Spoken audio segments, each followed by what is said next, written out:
A free man on the land, in case you don't know what it is, a free man on the land is a human being in a common law jurisdiction who has revoked consent to be represented and thus governed, and therefore is not subject to any statutory obligations, restraints, bylaws, orders, anything like that. What you call a law has nothing to do with me. And this has been proven to me a number of times. The last time I got stopped by a cop, 11:30 at night, I'm at a bus station. I'm at a bus stop. I got 12 beer beside me. I'm going over to my friend's place. I crack a beer, a cop goes by, I went, oh, this is going to be fun. He pulls right up, he gets right out, and you know how they get out, they're all angry. Hey, what are you doing? You're drinking in public, that's against the law. You know I could arrest you under the Liquor Licensing Act, the Liquor Control Act, and I could confiscate your beer. The first thing I do, God's peace to you, good officer. If you're going to arrest me, I want you to know I'm a peaceful man and there will be no violence necessary. But I'm pretty sure you don't have the legal right to do any of that. So I immediately bring him down. He gets to a point where there's no more anger there. You can talk to them if there's no more anger there. So he starts asking me, well, what's your name? And actually he said, I could confiscate your beer. I said, you're going to remove my beer without clear lawful authority? Because that's the definition of confiscate.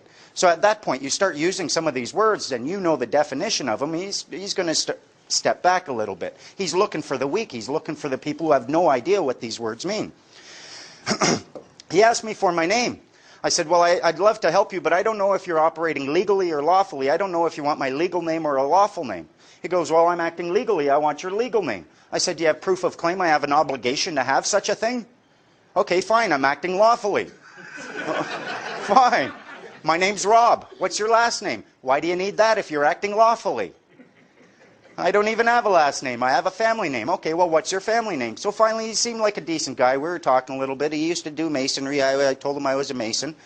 So I gave him the information. He punches it in his computer. He's there. I'm sitting over here. He punches my name in the computer, looks at it, squints. I smile and wave. He looks at it, gets on the horn. He's on that horn for a good 5 minutes. Comes out, puts down the horn. He's like, comes out. You know what he says to me? Mr. Menard, the West Vancouver Police Department would be deeply appreciative if you would refrain from drinking alcohol in public. Couldn't get away fast enough. They punch my name in that computer. It comes up, free man on the land, no statutory charges without the express written consent of the Attorney General. They don't want anything to do with me. This is the power that you can have over these people. This is what, it doesn't mean there is no law. It doesn't mean that I can go out and I can harm. It doesn't mean I can damage property. It doesn't mean I can use fraud in my contract. It just means that they can't use their words to dictate my actions. They're not my words.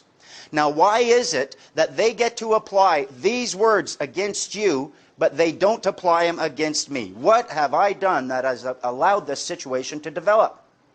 It's very simple. You're all sinners.